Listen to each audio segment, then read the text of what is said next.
moment, and we will get rolling. And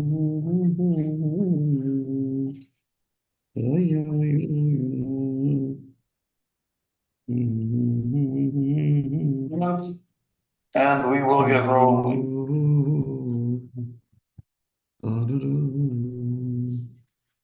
Okay, we are live on YouTube, we're live on Facebook, we are on Zoom. Let me just share this on 2 other Facebook pages, and gegangen, we will get rolling. You know, need some good drugs. I got into Bozeman at 2 o'clock in the morning. It's been a very, very busy day. And do we give class? Do we not give class? We had to drink extra coffee. And here we are. I've got the opposite one. What is that? I don't take real drugs. I was just joking. I drink nothing. They gave it to me there. Okay. We're gonna share. Good evening, Kayla Gittel. Good evening, Jane. Good evening to all of you on Zoom. We're gonna share this here, one, and then one more, and then we'll get going. So please, if you're on Zoom, please mute yourselves so we don't get interrupted by coughing and sneezing and dogs barking. Only my dog every once in a while is allowed to bark and disturb the class. Your dog is not. It's the rabbi perks that we have. Okay, we are ready to roll. So if you open up your Chumash, the Chumash that we use every week, the live Chumash, we're going to begin tonight on page 938. And we find ourselves in Parshat Chukat, or Chukas as we say.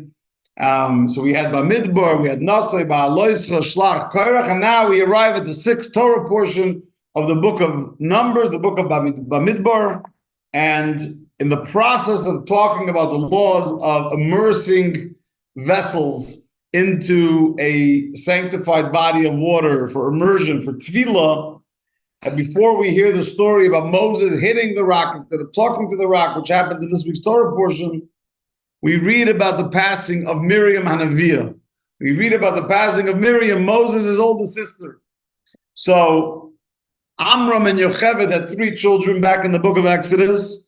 They had Aaron, who was the high priest, who also passes away in this week's Torah portion at the age of 123. He lived 3 years longer than his brother Moshe, than his brother Moses.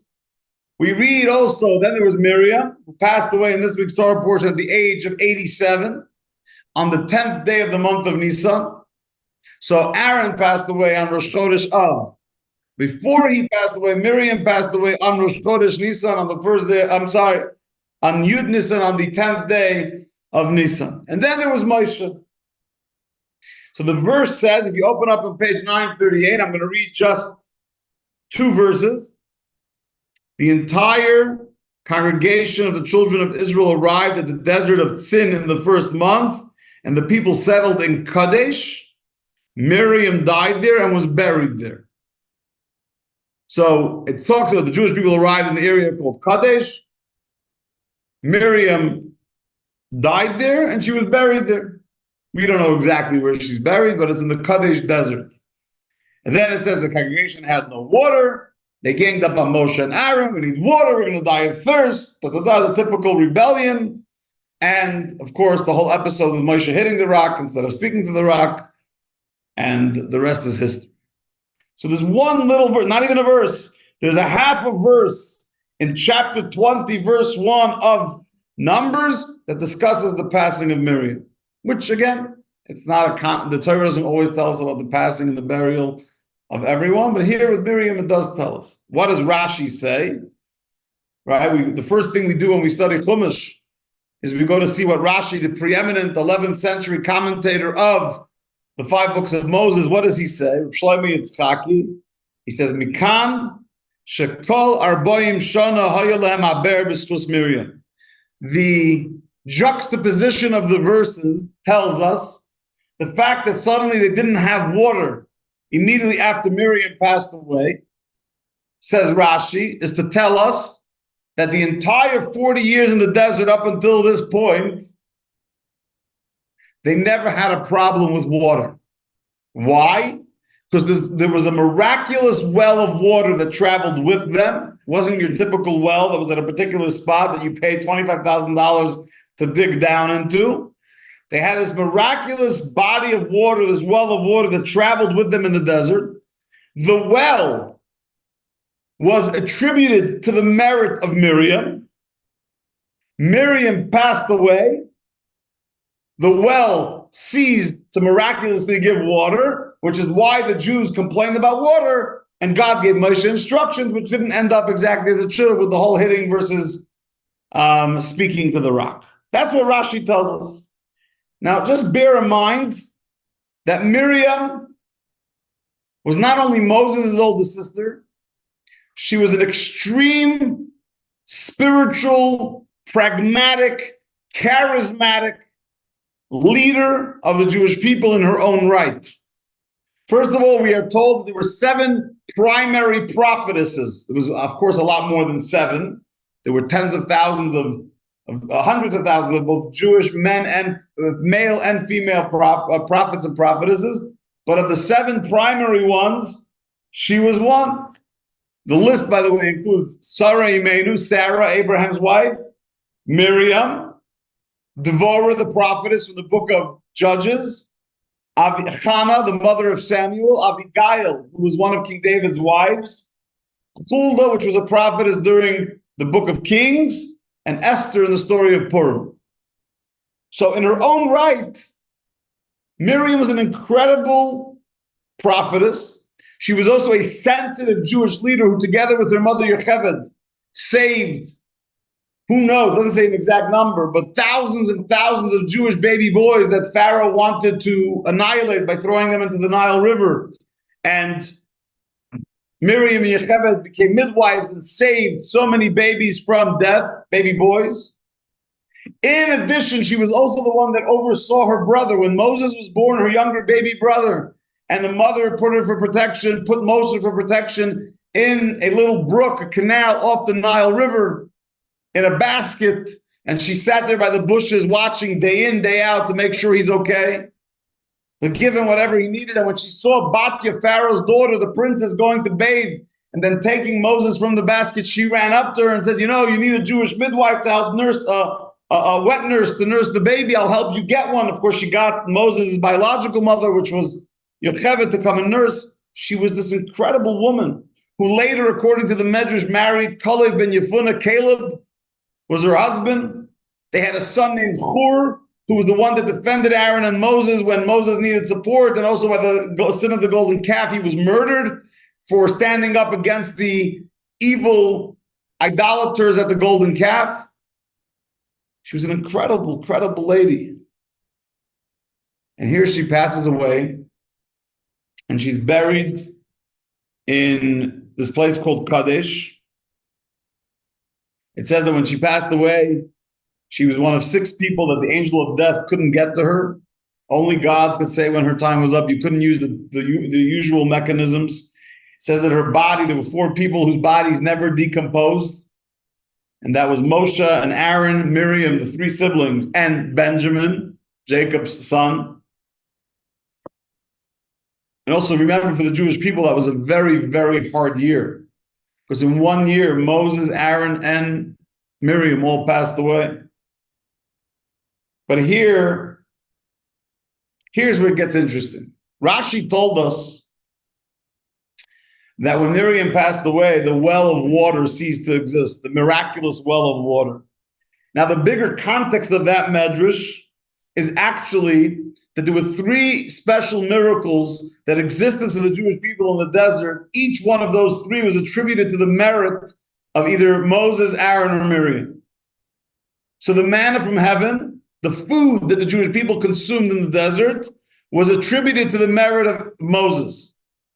The clouds of glory that protected the Jewish people it enveloped them and protected them and straightened out the hills for them and cleaned the clothing for them and starched their shirts for them and protected them from snakes and scorpions and other desert-like creatures that can be harmful. That was attributed to the gift of Aaron. And the water was attributed to Miriam. And what's the $1 million question, Seth? Why is she mentioned? Why Miriam? In other words, Why specific with water? Was she more righteous than any other? Why is water more important than food? She did it maybe more without strings, I don't know. In other words, In service of the let me rephrase. What do they say in court? There's another word instead of rephrase. Rephrase, Your Honor. Maybe that's right. That's the term they say.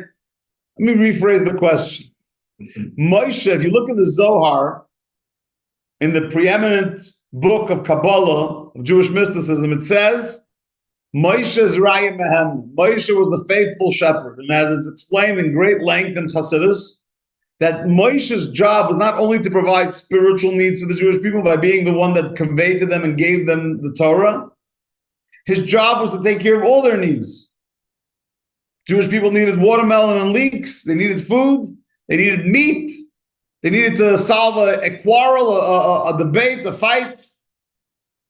Whatever they needed, that was his job. He was a Raya Mehamna, which means a faithful shepherd, charged with shepherding the flock with whatever the flock may need.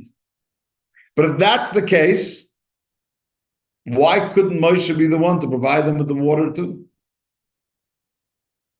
You had to have Miriam's great merit to bring about the gift of water for what?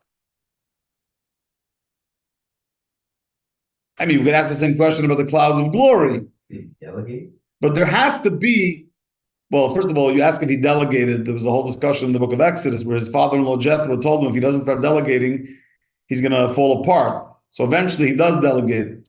But here it's not about delegating. Here it's a question of merit, right? God sometimes brings blessings to the world on account of the deeds of individual people, not just super duper people like Moses, Aaron, and Miriam. Even sometimes a simple person could do a mitzvah, but it was so valuable that it adds so much value to the community that they're in, to the world that they're in, that God decides to do something beautiful for the world on account of that.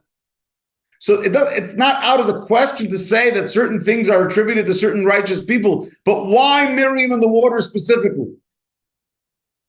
There has to be a deeper correlation, correct? So there are those that say, and I don't remember offhand who, but it's sitting in my head, so I can't tell you offhand where I read it. It was many years ago, that she protected the Jewish boys from being drowned in the Nile River, the water, and she protected her brother while he was floating in a basket on the Nile River. So she also brought about a miracle of water to the Jewish people when they needed water. Okay, it sounds like a very low ball, plausible, but very low ball. There's no depth there. There's no depth in that correlation. Well, they're both associated with water. It's an association, but it's not a deep connection. Here we're talking about a deep connection. What could that connection be? So in the 1950s, I think it was 1955 or 56, the Rebbe discusses what water does for a person's body, right? Everyone knows today that the best thing you can do for your health, bar none, is consume lots and lots of water and be hydrated constantly. Don't ever let your body have any level of dehydration. Not only when you're parched in the desert. Never. A person is supposed to be sipping on water a ganzen Tag. You drink water and get pissing. You drink water and get pissing. The whole day, that's all you do. You go from the bathroom to the water, from the water to the bathroom, and it's extremely healthy. The Rambam says, furthermore, in his commentary on the Mishnah and the tractate of Eruvin, the Rambam says that water's job, in addition to hydration, is that it transfers the sustenance, the nutrients from food to the rest of the body. Meaning you eat food, it ends up in your intestines, it ends up in your stomach. What takes the nutrients of that food and gives the body the vitamins and the nutrients and the blood flow that it needs so that it remains a healthy body? It's water. So that's on a very practical, medical, from a medical perspective. Water is the best thing. Besides, the only thing that maybe come close is sleep. Right? There's a reason why the Rambam says that a person should sleep. Breathing. Huh? Breathing. No, well, breathing breathing is not a choice. Exercise. No. It's a good thing to do exercise type of Wim Hof and all the other breathing mechanisms, the square breathing, box breathing. It's very nice. But the two things that you need most in your life for survival is water and sleep. But we're focused on water because it's the primary. So from a medical nutrition perspective, the Rambam and anyone else that knows anything about health, about biology, knows that water is the best thing you can do for yourself. But if it's the best thing that it can do for yourself spiritually, it's also a great thing you can do for yourself. If it's a great thing you can do for yourself physically, it's also something great that it has spiritual meaning. And what would that mean? Food is sustenance. What it means, right? The food goes into your body, and what it means spiritually is that your intellect and your emotions are being sustained. You are knowledgeable and emotionally attached to serving your creator and following God's instructions. So it says that a child starts calling out to their parents, to their father, Abba or Tati or Daddy, when they are able to consume grain. In other words, once they can eat real food, it's a correlation between the real food and having knowledge of uttering words referring to their parents. And so when we talk about the manna from heaven, we talk about food that the Jews got their sustenance. That is a reference to someone who has the intellectual understanding, the analytics, and also the emotional connection to feel inclined to follow God's rules.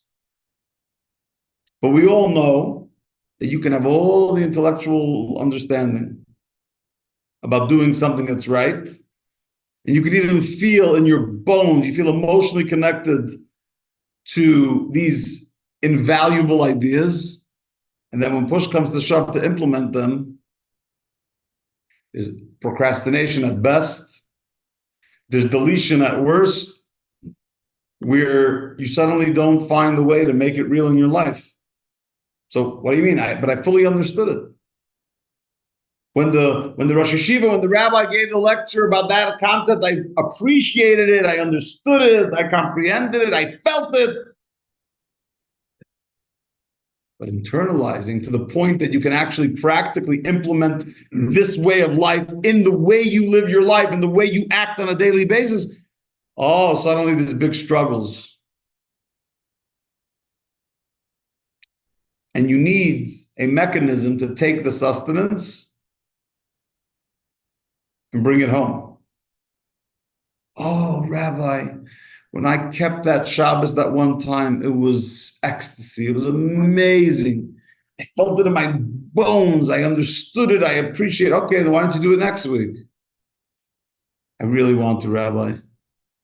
I want to. It's not happening. And by the way, that just like it's in the body, right? You can have intellectual understanding and emotional connection and not implement it practically. Collectively in the world, if you take a Jewish home, for example, you have that division. You have the husband and you have a wife. And very much when we talk about husbands and wife, it's reflected spiritually and mystically in the feminine and the masculine. I know today the whole world is distorted about masculinity and femininity. Moshe Kapoya. Everything's inside out, upside down. And by the way, just want to clarify for any naysayers or shock jocks out there, this class is never about judging an individual. God is the judge. We are not the judge. This class is not about embarrassing people, because the worst thing you can do is it's like bloodshed to embarrass someone. It's simply to state the facts the way it is from a godly Torah perspective. And facts are facts. Torah is Torah. And in Torah, there very much is neshama is the ma, and neshama is the ban. Neshama is from a place, from a spiritual state called ma, which is chachma, wisdom, which is masculinity, and neshama is the ban, which is like bina, which is understanding, which is analytical, which is detail-oriented, and that's feminine. And masculinity and femininity are not, they can be connected, They can work together. They actually work best together, but they're each their own unique value. They each have something to add to the picture of Jewish life and of the world. A world that's either only masculine or only feminine isn't healthy. The balance of both is what makes the world a beautiful place and what makes homes a beautiful place, when you have both the masculine and the feminine powers and attributes coming together to create a union where both of them are in the picture. So does that negate other types of homes? Yes, it does. Does it negate other types of worlds? Yes, it does. The world, the way we see the world, the way Hashem wants us to see the world, is from his viewpoint. And in his viewpoint, masculinity and femininity in the home and in the world is valuable and needed, and they each have something to offer. So what is the masculinity and the femininity in the home? The husband's job as the masculine figure in the home is to create the foundations on which the home survives. In other words, creating a principle that this home operates on Torah and mitzvahs, on a healthy Jewish education for the children, to follow the Torah, right? The husband is the manna. The husband is the sustenance, the food. He gives the meat. He gives the practicality, the foundation. But who helps and who makes those ideals implemented in the home? Who takes the sustenance and helps it travel through the body? The water. Who's the water? The feminine, the wife. Her job is to say, okay, these are our foundations. How are we going to make that part of our day-to-day? How are we going to make that part of the dinner experience and the breakfast experience and the bedtime experience and the summer break experience and the bedroom, the living room, the dining room, the kitchen? How is this home going to be infused with the incredible foundations of Torah, the sustenance that my beloved husband, the masculine entity in our home, brought to the table? I'm going to take that and bring Bina, bring Ban, bring femininity, and allow it like water to help it travel through the entire home. You need both. That's why it's so tragic, right? When, God forbid, a parent passes away. Well, it's so tragic. So you'll have one parent. What's the big deal? You had two, now you have one. Okay, sorry. Why do we make such a big deal when or even, God forbid, when there's a divorce? Sometimes divorce is a necessity. Not 70% of a country, but sometimes it's a necessity. It doesn't mean it isn't disappointing. It doesn't mean it isn't sad. Because now you have a home where there's either only masculinity or femininity. That's what single parenthood, even though, again, it's a beautiful thing, and my hat goes off to any single parent, male or female, father or mother. It's an incredible task that I can't even do married. I don't know how people do it alone. But to say that it's perfect, it's a lie. You need to have femininity and masculinity. And again, if Hashem takes away a spouse, that's a separate conversation. But the point is, you need water and you need sustenance to make the nutrients flow healthfully into the body. And you need those same flow in the home. And that flow of water comes through the wife.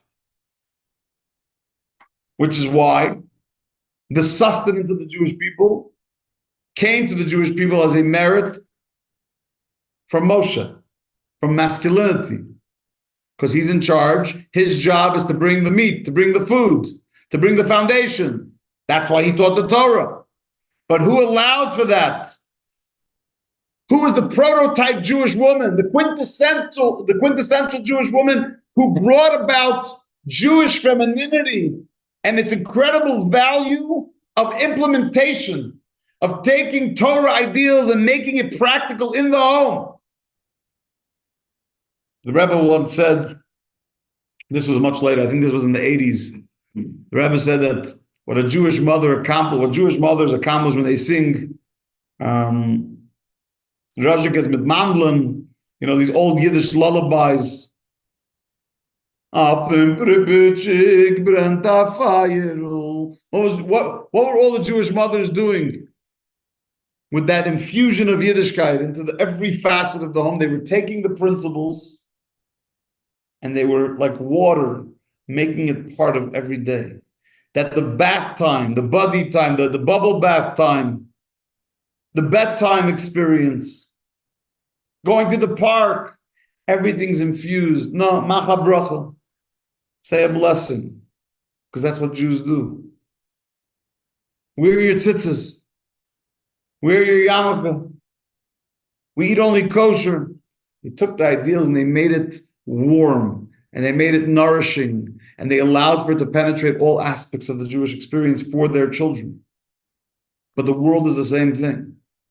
A world of only masculinity would have great ideas with no practical implementation. A world with only femininity would be a whole day the need for implementation, but not knowing what the foundations of what we're trying to implement are. And unfortunately, this idea that you can have one without the other, or that God didn't know what he was doing, and you have a better idea than God on how the world of masculinity and femininity. Masculinity doesn't mean you have to be a drinking a 12-pack, watching a NASCAR game. That doesn't mean anything to do with masculinity. It has to do living up, from a Jewish perspective, living up to the masculine values that God expects a Jewish husband to bring about into their home. Foundations, principles, a little toughness in those principles so they're not breakable. They don't change with the wind. But that toughness is not enough for implementation. For that, you need femininity, a little sensitive touch, a little dose of water that can break up all those molecules and allow it to make its way through your body and through your home so that it penetrates all the aspects of the home. So Miriam and Avia, Miriam, the prophetess, passes away at the age of 87. What's the first thing that happens? The incredible well of miraculous water that came about on her behalf, on her merit, due to her merit, ceases to exist. We're reminded that, oh my gosh, if we ever have an experience without femininity, we're in trouble. You know why? When you don't have femininity, there's no implementation. Great ideas. You know those people? Every time you talk to them, they're talking to you about another big, grandiose idea. My father used to always drive on Troy Avenue, Albany. Oh, if I got $1, if I had a few dollars, I would buy up this place and turn it into this. And if I had a few dollars, I would turn it into that. Okay. The only thing is you don't have a few dollars. It's a little side issue. By the way, even in me and Chavi, if you want to use my own example, I come up with insane ideas. They're good ideas of how to conquer Yiddishkeit in Montana. It's going to cost this amount, and we're going to do this big project, and then there's Chavi. Like, okay, hold on. Big ideas, it's good. How are we going to do that practically without being stupid? Yeah. Men are from Mars, women are from Venus. It's the old book, and whether it aligns properly or not, I don't know. What I do know is that the healthiest relationships and the healthiest societal balance that could exist is when masculinity and femininity learn to work side by side in unison with the same goals, even if it's brought about very differently, because by definition, masculinity and femininity operate very differently. Trying to say that that's not true is denying reality, biology, the psyche, the way God created us.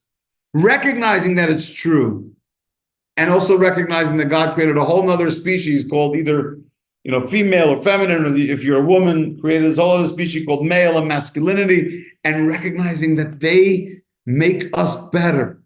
When you bring why is a wedding so exciting? So what's a typical American going to answer? We found love. Really? You can't have love without getting married? I bet every hippie from Woodstock would argue with you. You could find love, free love. Perpetuate Yiddishkeit. Sure, to perpetuate Yiddishkeit through procreation, maybe. But even without that, just the marriage in itself, the reason it's so exciting is because when feminine and masculine find the part of them that was missing, that makes them whole. Why does a marriage, oh my gosh, from the day I met you, you made me whole. It's a nice poem that you can read on from Google. But what does that really mean? It means that when the masculine component, which is the mashpia, the giver, the deliverer, and the feminine component, which is the makabel, the recipient, come together and create a godly union, you have a perfect balance the way God intended. A union of one, but it has to be made up of the entities that represent femininity and masculinity, both biologically, spiritually, mystically, soulfully, psychologically. It's all interconnected.